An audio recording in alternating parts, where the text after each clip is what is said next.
peacefully across Nigeria, especially the northwest zone, where we saw religious, political leaders advise Nigerians to continue praying for peace, unity and national growth. They used the occasion to advocate for a single-term limit for political office holders as a way to promote accountability and strengthen good governance in Nigeria. Our correspondents have more from across Nigeria. Muslim faithful in the northwest region of the country have joined their counterparts across the globe to celebrate Eid al-Kabir. The celebration in the region has been peaceful as the faithful gathered at various Eid praying grounds to observe the traditional 2 rakat prayers. In Kabo local government area of Kano State, Deputy President of the Senate, Senator Barao Jibrin, observed the Eid prayer alongside members of the community.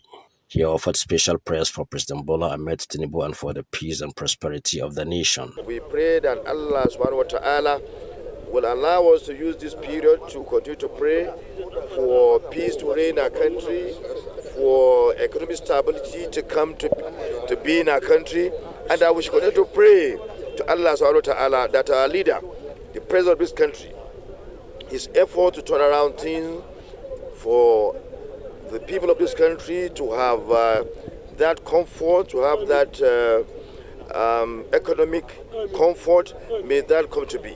In Zamfara State, the Deputy Governor Mani Mumunu, during a statewide broadcast just like his Kaduna counterpart, admonished the Muslim Ummah to intensify prayers for peace and unity. I congratulate the Muslims Ummah on this special day.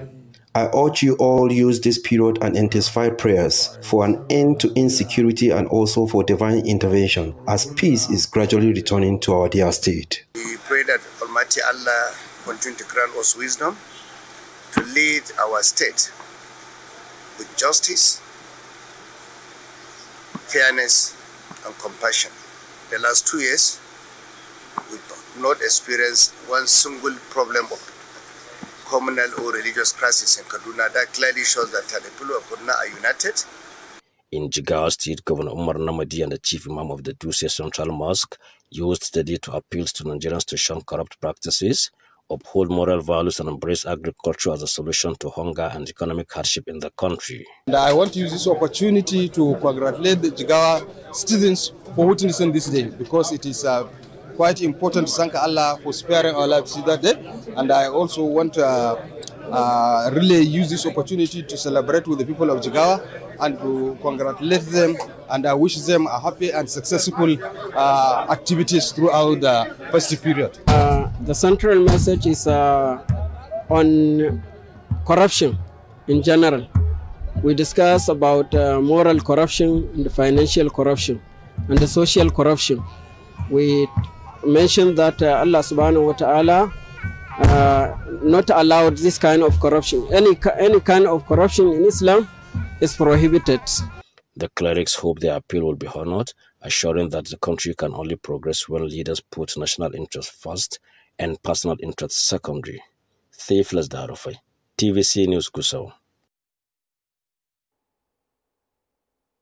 Converged on the Agodi Eid praying ground in Ibadan to observe this year's Eid al-Kabir with solemn prayers and gratitude, commemorating Prophet Ibrahim's willingness to sacrifice his son in obedience to God before a ram was divinely provided as a substitute. Political leaders across the state also joined in the prayers, offering their supplications to Allah in thanksgiving for witnessing another Eid celebration. The Minister of Power, Adebayo Adelabu, while addressing journalists, called for lasting peace among Nigerians and assured the nation that improvements, especially in the power sector, are on the way. The little improvement that you have seen is just a tip of the iceberg. You still witness major improvements in power supply. Our president has promised that he's going to light up the entire country. He's not relenting on that promise. He still reiterated it yesterday at the ceremony we had in Port Harcourt. During a courtesy visit by political leaders to his residence, Governor Makinde extended warm felicitations to Muslim faithful and advocated for a single-term limit for public office holders, emphasizing that such a move would minimize distractions. People have started distracting us again. What do you want to do next? And all of that. So I felt effectively, the time that we can even say we're very serious with governance, it's just about 5 or 6 out of the 8 years. In his Salam message, the Senior Special Assistant to President Tinubu on Livestock Development, Idris Ajimobi, assured Nigerians that the livestock sector is set to play a key role in boosting agricultural productivity under the President's economic plan. His Honorable Minister, Excellency Idi Mukhtar, has been appointed as well. Together, we've been working to see how we can visit all states, engage stakeholders in every state, let them know what the ministry is has been created for, and what the ministry is working on, and let them know that they are all stakeholders are involved. As celebrations continued across the state, leaders stressed the enduring values of Eid, unity, sacrifice, and collective responsibility as vital ingredients for building a more united and prosperous Nigeria. Oladio Yewole, TVC News, Ibadan.